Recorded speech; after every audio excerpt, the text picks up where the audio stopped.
The Money Moon, a Romance, by Jeffery Farnol. Chapter 21.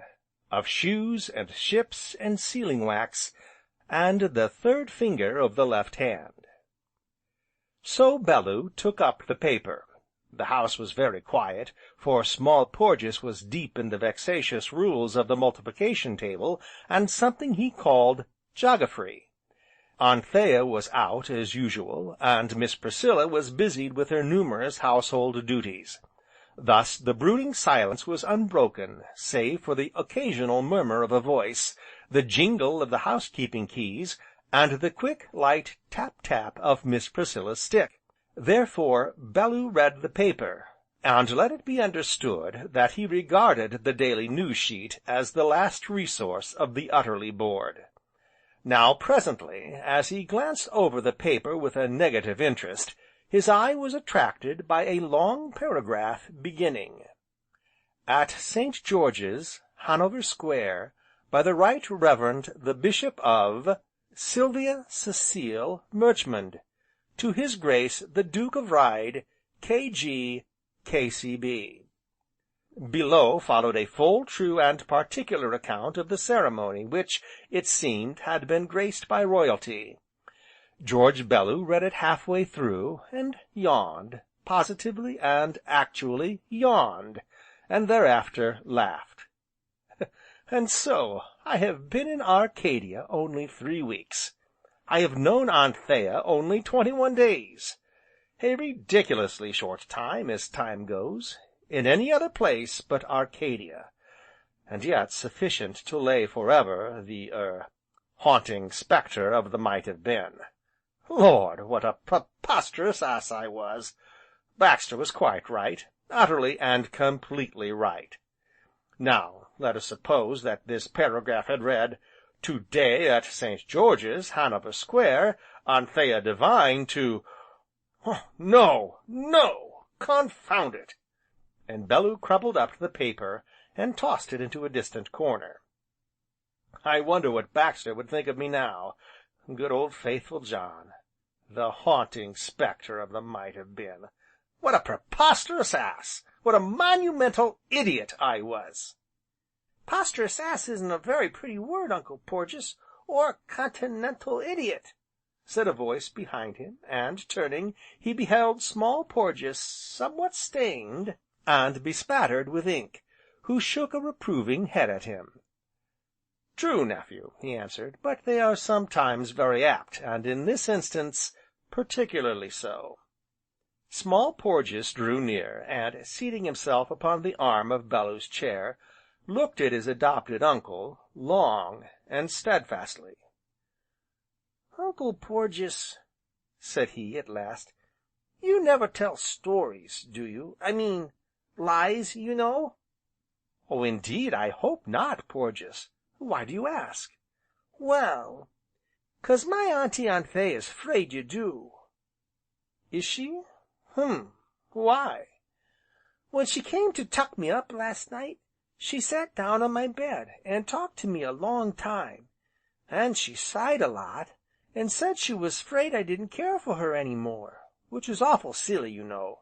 "Yes, of course," nodded Bellew. "And then she asked me why I was so fond of you, and I said 'cause you were my Uncle Porges that I found under a hedge. And then she got more angrier than ever, and she said she wished I'd left you under the hedge." "Did she, my Porges?" "Yes, she said she wished she'd never seen you, and she'd be awful glad when you'd gone away. So I told her you weren't ever going away, and that you were waiting for the Money Moon to come, and bring us the fortune. And then she shook her head, and said, 'Oh, my dear, you mustn't believe anything he says to you about the moon, or anything else, 'cause he tells lies.' And she said lies twice." "Ah! And did she stamp her foot, Porges?" "Yes, I think she did. And then she said there wasn't such a thing as a Money Moon, and she told me you were going away very soon, to get married, you know." "And what did you say?" "Oh, I told her that I was going too. And then I thought she was going to cry, and she said, 'Oh, Georgy, I didn't think you'd leave me, even for him. So then I had to 'splain how we had arranged that she was going to marry you so that we could all live happily ever after. I mean, that it was all settled, you know, and that you were going to speak to her on the first, opportunity. And then she looked at me a long time, and asked me, was I sure you had said so? And then she got awful angry indeed, and said, how dare he? Oh, how dare he? So, of course, I told her you'd dare anything, even a dragon, 'cause you are so big and brave, you know. So then she went and stood at the window, and she was so angry she cried, and I nearly cried too. But at last she kissed me good night, and said you were a man that never meant anything you said, and that I must never believe you any more, and that you were going away to marry a lady in London, and that she was very glad, 'cause then we should all be happy again, she s'posed. So she kissed me again, and tucked me up, and went away. But it was a long, long time before I could go to sleep, 'cause I kept on thinking, and thinking, supposing there really wasn't any Money Moon, after all. Supposing you were going to marry another lady in London. You see, it would be all so frightfully awful, wouldn't it? Terribly, dreadfully awful, my Porges. But you never do tell lies, do you, Uncle Porges? No. And there is a Money Moon, isn't there? Why, of course there is. And you are going to marry my Auntie Anthea in the full of the moon, aren't you? Yes, my Porges. Why then, everything's all right again. So let's go and sit under the haystack, and talk about ships. But why ships? Inquired Bellew, rising. 'Cause I made up my mind this morning that I'd be a sailor when I grew up, a mariner, you know, like Peterday, only I'd prefer to have both my legs. You'd find it more convenient, perhaps. You know all 'bout oceans, and waves, and billows, don't you, Uncle Porges? Well, I know a little. And are you ever seasick, like a landlubber? I used to be, but I got over it. Was it a very big ship that you came over in? Oh, no, not so very big, but she's about as fast as anything in her class, and a corking sea-boat. What's her name? Her name? Repeated Bellew. Well, she was called the, Sylvia. That's an awful pretty name for a ship. So. But I have learned a prettier, and next time she puts out to sea, we'll change her name, eh, my Porges? We? cried Small Porges, looking up with eager eyes. Do you mean you take me to sea with you, and my Auntie Anthea, of course? You don't suppose I'd leave either of you behind, if I could help it, do you? We'd all sail away together, wherever you wished. Do you mean, said Small Porges, in a suddenly awed voice, that it is your ship? Your very own? Oh, yes. But, do you know, Uncle Porges, you don't look as though you had a ship for your very own, somehow. Don't I? You see, a ship is such a very big thing for one man to have for his very own self, and has it got masts, and funnels, and anchors? Lots of them. Then please, will you take me and Auntie Anthea sailing all over the oceans? Just so soon as she is ready to come. Then I think I'd like to go to Nova Zembla first. I found it on my geography today, and it sounds nice and far off, doesn't it? It does, shipmate, nodded Bellew. Oh, that's fine, exclaimed Small Porges rapturously. You shall be the captain, and I'll be the shipmate, and we'll say aye, aye to each other, like the real sailors do in books, shall we? Aye, aye, shipmate, nodded Bellew again. Then please, I mean Captain, what shall we name our ship? I mean the new name. Well, my Porges, I mean, of course, shipmate, I rather thought of calling her... Hallo! Why, here's the Sergeant. Sure enough, there was Sergeant Appleby sitting under the shade of King Arthur, but who rose and stood at attention as they came up. "Why, Sergeant, how are you?" said Bellew, gripping the veteran's hand. "You are half an hour before your usual time to day. Nothing wrong, I hope?" "Nothing wrong, Mr. Bellew, sir, I thank you. No, nothing wrong, but this is a memorable occasion, sir. May I trouble you to step behind the tree with me, for half a moment, sir?"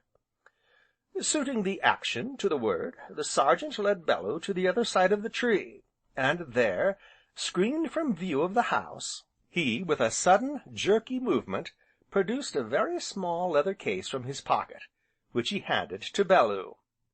"Not good enough for such a woman, I know, but the best I could afford, sir," said the Sergeant, appearing profoundly interested in the leaves overhead, while Bellew opened the very small box. "Why, it's very handsome, Sergeant," said Bellew, making the jewels sparkle in the sun. "Anyone might be proud of such a ring." "Why, it did look pretty tidy, in the shop, sir, to me and Peterday.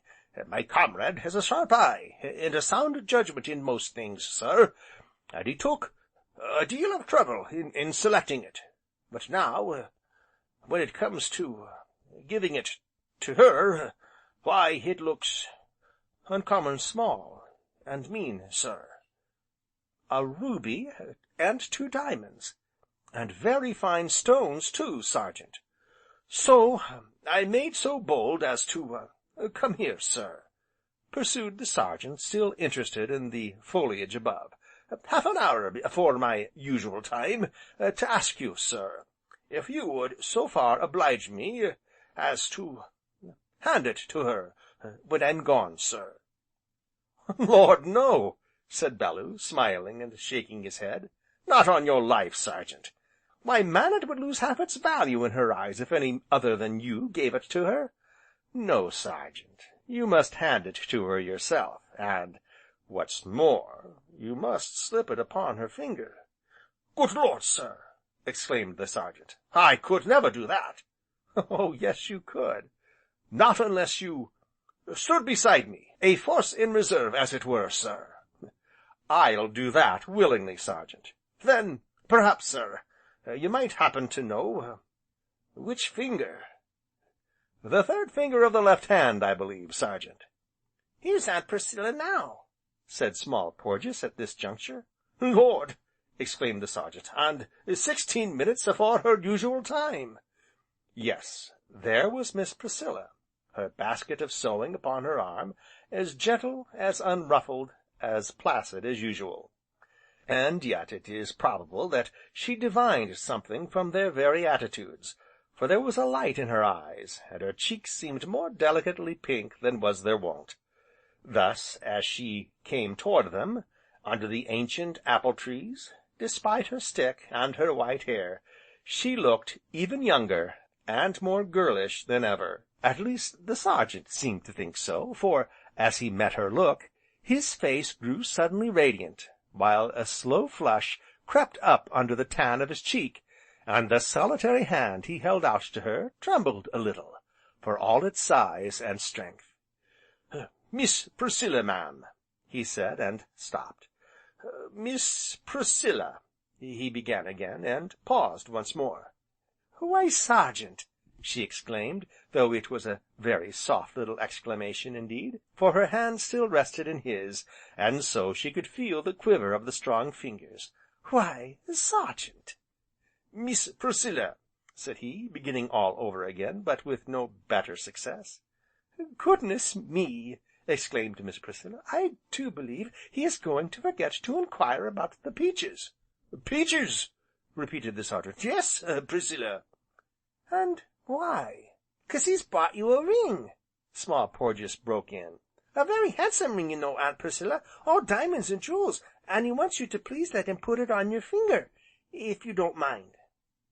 "And here it is," said the Sergeant, and gave it into her hand. Miss Priscilla stood very silent, and very still, looking down at the glittering gems, then, all at once, her eyes filled, and a slow wave of colour dyed her cheeks. "Oh, Sergeant!" she said very softly, "Oh, Sergeant! I am only a poor old woman with a lame foot." "And I am a poor old soldier with only one arm, Priscilla." "You are the strongest, and gentlest, and bravest soldier in all the world, I think," she answered. "And you, Priscilla, are the sweetest and most beautiful woman in the world, I know, and so I've loved you all these years, and never dared to tell you so because of my one arm." "Why then," said Miss Priscilla, smiling up at him through her tears, "if you do really think that, oh, why, it's this finger, Sergeant." So the Sergeant, very clumsily, perhaps, because he had but the one hand, slipped the ring upon the finger in question, and Porges, big and small, turning to glance back as they went upon their way, saw that he still held that small, white hand pressed close to his lips. Chapter 22